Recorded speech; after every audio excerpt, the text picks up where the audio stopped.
lovely Saturday morning feeling. The weekend has just begun and it's such a treat because I actually don't have any big plans this weekend. So I thought I would just bring you along for a normal, cosy weekend in Devon. I've just been having a very chilled morning reading and journaling while listening to the seagulls overhead through my skylight. That is one of my favourite things, even 4 years into moving to Devon, waking up and the first thing I hear is the seagulls. It's always just a lovely reminder that I live by the beach now. I'm currently reading Lena Dunham's latest memoir, Fame Sick, and I'm absolutely loving it so far. It's so good. If you're a girls fan, you need to read this book, because there's so much about, you know, how the show got made, dynamics between castmates. It's super, super interesting. But now I think it's time to get up, have a shower.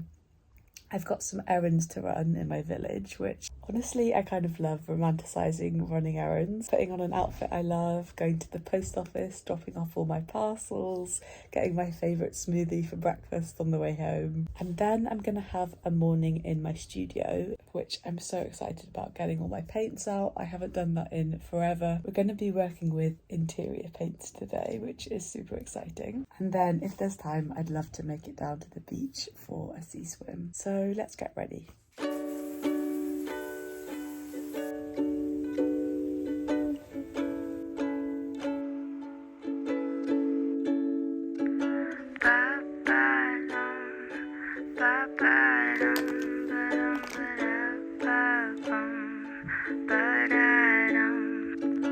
Woke up in your new apartment in your twin-size bed.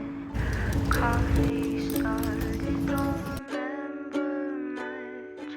All I know is that you talk too much. Time to go.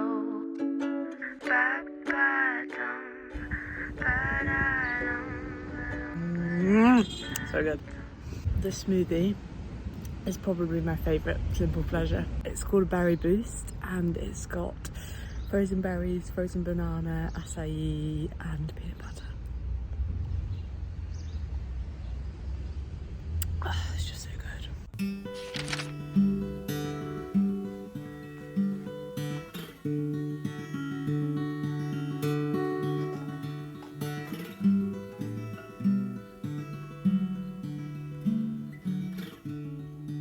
I've just set myself up for a morning in the studio and I thought while I'm kind of working with my paints, this would be the perfect time for a little catch up on everything that's been going on creatively and in life at the moment, because there has been a lot. As you can see, I'm working with interior paints today because we are actually moving house. We've had 4 amazing years renting this little witchy cottage, but sadly, but also excitingly, it's time for the next chapter now. So our new house is just 10 minutes walk down the road, so still in our village. I'm very much in the thick of building works. It's being kind of, walls are being knocked apart at the moment. It's very full on and I feel quite out of my depth, to be honest. Although I'm a creative person, I'm just not a practical person at all. So many of the decisions I have to make and I just don't feel qualified to make them, basically. But I feel like choosing your paint colours is actually one of the loveliest jobs you can have when moving house. So I'm allowing myself to just enjoy this today, and I absolutely love colour matching paint colours to wallpaper and fabrics and seeing what colours sing when they're next to each other. I did make a fatal error. I didn't realise that you could actually get paint cards where they kind of come like this, that are a lot cheaper. They're maybe like a third of the price. These are maybe like £1, whereas these can sometimes be £3 to £5. So as you can see, I've gone a bit crazy, but I think I'm not going to open them all. I'm going to send some back to save money. But yeah, you can get paint cards which are like that, and obviously they just arrive and it's so simple because you can hold it up next to your wallpaper. You don't have to sort of get the paints out and do it yourself. But because everything has been so hectic and go, go, go, and also like very mask tasks, I would say, like all the building decisions.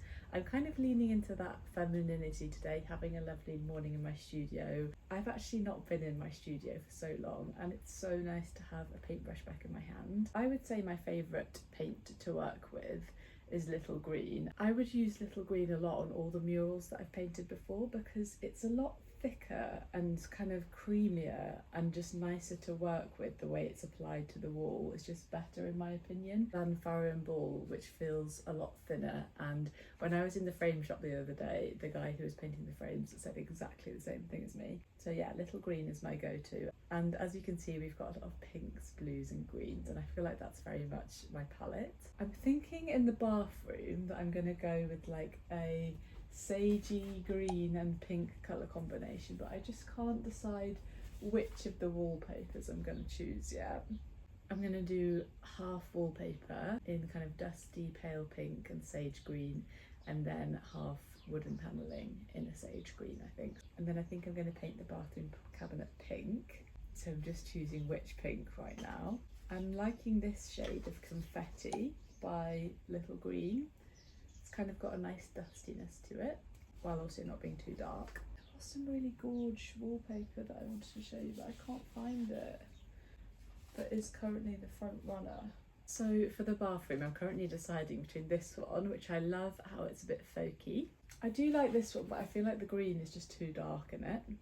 And then I really like this Laura Ashley one.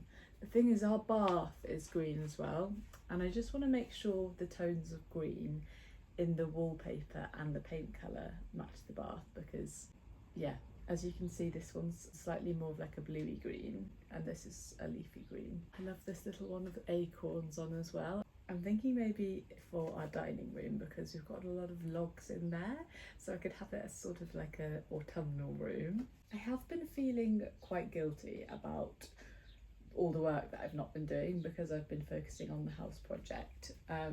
I haven't done any writing in, I don't know, 2 or 3 weeks now.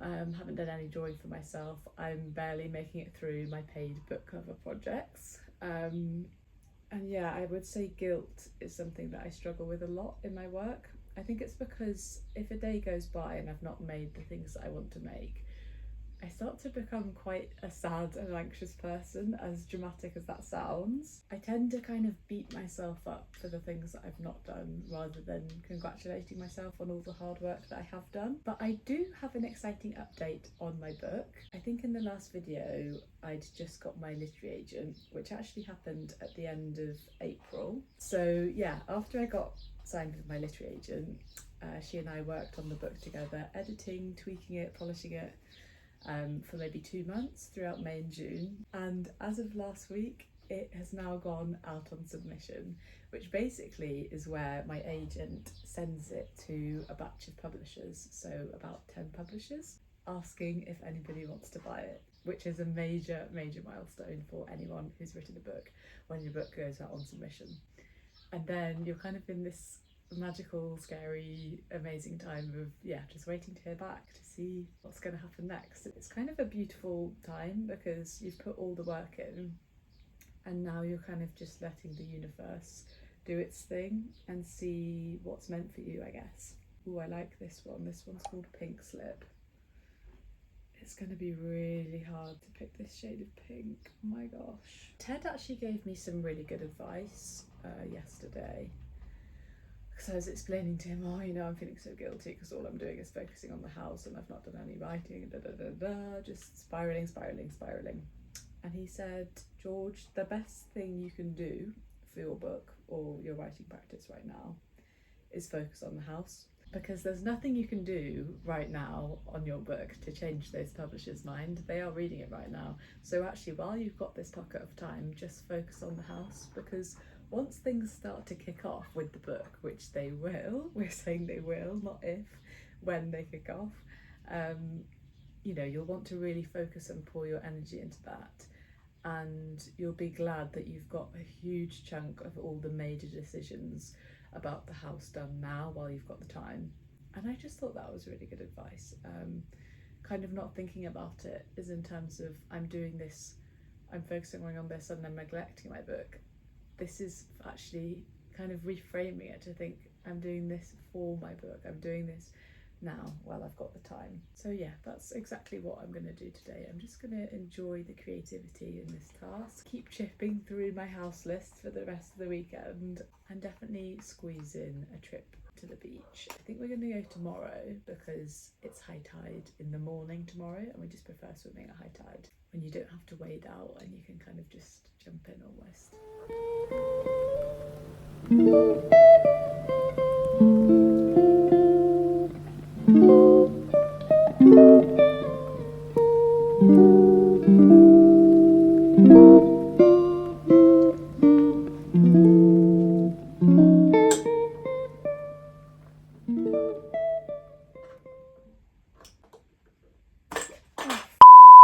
Hell.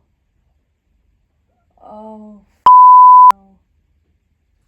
Jesus Christ.